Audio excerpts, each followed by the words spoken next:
ఈ రోజు ఈ వీడియోలో ప్రతినిధి 2 అనే సినిమా గురించి మాట్లాడుకుందాం. నారా రోహిత్, సిరిలేల, ఉదయ్ భాను లీడ్స్ గా మూర్తి డైరెక్షన్ లో వచ్చిన పొలిటికల్ థ్రిల్లర్ ఇది. మరి ఈ సినిమా స్టోరీ ఏంటి, అది చూసాక నాకేమనిపించింది అనేది ఇప్పుడు తెలుసుకుందాం పదండి. ముందుగా ఈ సినిమా స్టోరీ ఏంటంటే, ఈ సినిమాలో మన హీరో చేతన్ ఒక ఫ్రీలాన్స్ జర్నలిస్ట్ అన్నమాట. ఓ యూట్యూబ్ న్యూస్ ఛానల్ నడుపుతూ సొసైటీలో జరుగుతున్న స్కాములు, అన్యాయాలు బయట పెడుతూ ఉంటాడు.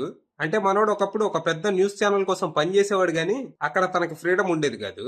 తనెంతో కష్టపడి పెద్ద పెద్ద స్కాములు బయటపెట్టి వాటికి సంబంధించిన ఆధారాలు సంపాదించి ఛానల్ కి ఇస్తే వాళ్ళు పొలిటికల్ ప్రెషర్లకి లొంగో, డబ్బు కాసిపడో ఆ న్యూస్ ని బయటికి రాకుండా తొక్కేసేవాళ్ళు.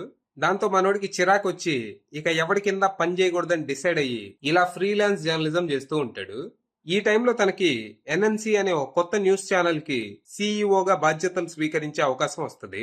అది తనలాగే నిజాయితీ ఉన్న ఓ సీనియర్ జర్నలిస్ట్ పెట్టిన ఛానల్.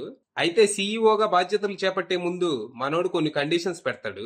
నేను ఏ పొలిటికల్ ప్రెషర్లకి లొంగను, ఏ రౌడీకి భయపడను, నేను జనం కోసం పనిచేస్తా, నిజం మాత్రమే చెప్తా అని.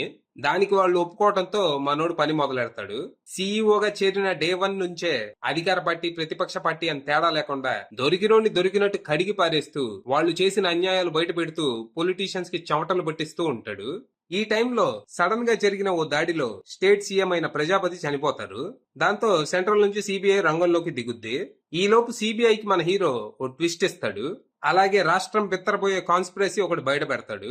మరి మనోడు సిబిఐకి ఇచ్చిన ట్విస్ట్ ఏంటి, తను బయట పెట్టిన కాన్స్పిరసీ ఏంటి, సీఎం ని ఎవరు చంపారు, ఎందుకు చంపారు, సిబిఐ ఇన్వెస్టిగేషన్ లో ఏం తేలింది అనేది మీరు సినిమా చూసి తెలుసుకోవాలి.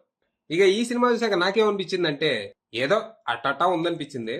అంటే అక్కడక్కడ కొన్ని సీన్స్ బాగున్నాయి కానీ ఓవరాల్ గా మూవీ మాత్రం అస్తవ్యస్తంగా ఉందనిపించింది. సినిమా స్టార్ట్ అవడం చాలా రొటీన్ గా మొదలైద్ది. ఏదో ఫక్త్ కమర్షియల్ సినిమా లాగా ఇంట్రడక్షన్ ఫైట్, ఇంట్రడక్షన్ సాంగ్ తో ఆ తర్వాత జర్నలిజం గురించి వచ్చే కొన్ని సీన్స్ బోర్ కొట్టిస్తాయి. ఏదో చాలా సార్లు చూసినట్టే ఉంటాయి. ఇక ఎప్పుడైతే ఎన్ఎన్సీకి మన హీరో సీఈఓగా బాధ్యతలు స్వీకరిస్తాడో అక్కడి నుంచి సినిమాకి ఊపు, మనకు ఉత్సాహం వస్తాయి. ఇక్కడ నుంచి ఇంటర్వెల్ వరకు సినిమా ఇంట్రెస్టింగ్ గానే సాగుద్ది. ఇక ఇంటర్వెల్ ట్విస్ట్ అంతగా ఇంప్రెస్ చేయదు, బొక్కలే అన్నట్టు ఉంటది. ఇక సెకండ్ హాఫ్ విషయానికి వస్తే ఇది ఫస్ట్ హాఫ్ తో అసలు సంబంధం లేదన్నట్టు ఉంటది. అంటే ఫస్ట్ హాఫ్ ఏదో పొలిటికల్ సెటైర్ లా సాగితే సెకండ్ హాఫ్ ఇన్వెస్టిగేషన్ థ్రిల్లర్ గా మారిపోద్ది.